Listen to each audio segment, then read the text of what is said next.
আল্লাহ তোমার কাছে আমার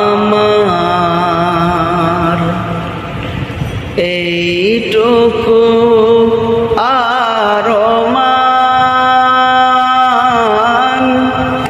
ইসলামের বিধান